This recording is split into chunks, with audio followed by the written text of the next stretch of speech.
ப்ளவுஸில் இந்த மாதிரி காஜா வந்து இப்போலாம் ரொம்ப ஈஸியாக கட்டுறாங்க.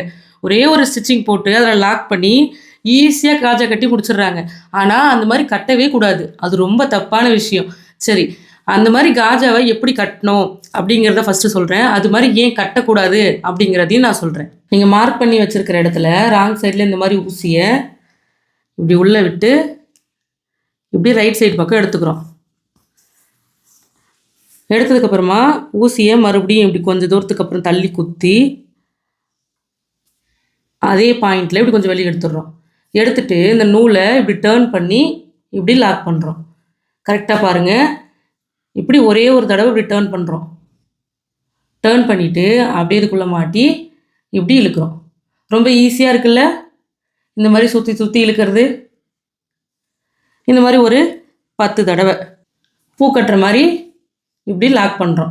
இந்த மாதிரி எவ்வளோ தூரம் தேவையோ நம்மளுக்கு அந்த மாதிரி லாக் பண்ணதுக்கப்புறமா இந்த ஊசியை வந்து இப்படி வெளியே எடுத்துடணும். எடுக்கும்போது இதை அப்படியே பிடிச்சிக்கணும். ஏன்னா அவ்வளோ ஸ்ட்ராங் அந்த தையல். ஆனால் கெட்டியமாக பிடிச்சிக்கணும். பிடிச்சிட்டு இந்த ஊசி இழுத்தோம் இல்லையா ஒரு நூல், அந்த நூலை மட்டும்தான் நம்ம இழுக்கணும். அப்படியே கீழ் பக்கமாக இழுத்து இப்படி ஒரு ஸ்டிச் போட்டு ராங் சைட் பக்கம் எடுத்துடுறோம். அவ்வளோதான், போட்டாச்சு. ரொம்ப சிம்பிளாக முடிஞ்சிருச்சுல. அதுவே இந்த மாதிரி ஒரு 3-4 தையல் போட்டு இந்த இடத்துல நம்ம காஜா கட்டும்போது ரொம்ப கஷ்டமாக இருக்கும். இதுதான் ரொம்ப ஈஸி. இந்த மாதிரி பண்ணிங்கன்னா தான் அவசரத்துக்கு போடும்போது அந்து போயிடும்.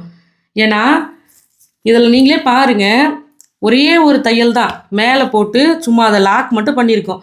பார்க்குறதுக்கு ஒரிஜினல் மாதிரியே இருக்குது இந்த டூப்ளிகேட்டு.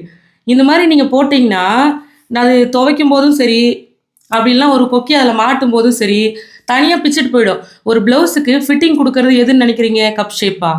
இல்லை. நெக்கா? இல்லை. இந்த ஹூக் அண்ட் ஐ தான்.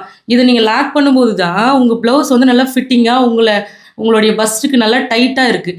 அதுலேயும் நம்ம ஒரு ஐடியா கண்டுபிடிச்சி இந்த மாதிரி ஒரு உருப்படியே இல்லாத வேலையை நம்ம செஞ்சு வச்சோம்னா திரும்பவும் கஸ்டமர்ஸ் நம்மக்கிட்ட எப்படி வருவாங்க? இதே ராங் சைட் பக்கம் திருப்பி பாருங்கள். நம்ம எப்பவுமே கட்டுற மாதிரி காஜா கட்டினது இது. கீழே வந்து ஒரு 2-3 ஸ்டிச்சாவது இருக்குது. அதனால் இதில் நல்லா பேலன்ஸ் பண்ணி நிற்கும், டைட்டாக இருக்கும். இதில் பாருங்கள், இது ரெண்டுமே வந்து ரொம்ப ஈஸியான மெத்தடில் கட்டினது. இந்த 1 கட்டுறதுக்கு பதிலாக இந்த 2 கட்டிட்டேன். அவ்வளோ ஈஸியாக இருந்தது. ஆனால் என்னென்னா இது வந்து ஃப்யூச்சரே கொடுக்காது. இந்த மாதிரி நீங்கள் கட்டி கஸ்டமருக்கு கொடுத்தீங்கன்னா போகிற கஸ்டமரு திரும்ப உங்ககிட்ட வரவே மாட்டாங்க. அதனால் இந்த ஐடியாவை யாருமே பண்ணாதீங்க. நான் அதுதான் சொல்லுவேன். இதுதான் கரெக்டான மெத்தடு. காஜாவை இந்த மாதிரி கட்டினீங்கன்னா தான் அது வந்து ரொம்ப நாளைக்கு உழைக்கும். சரிங்களா?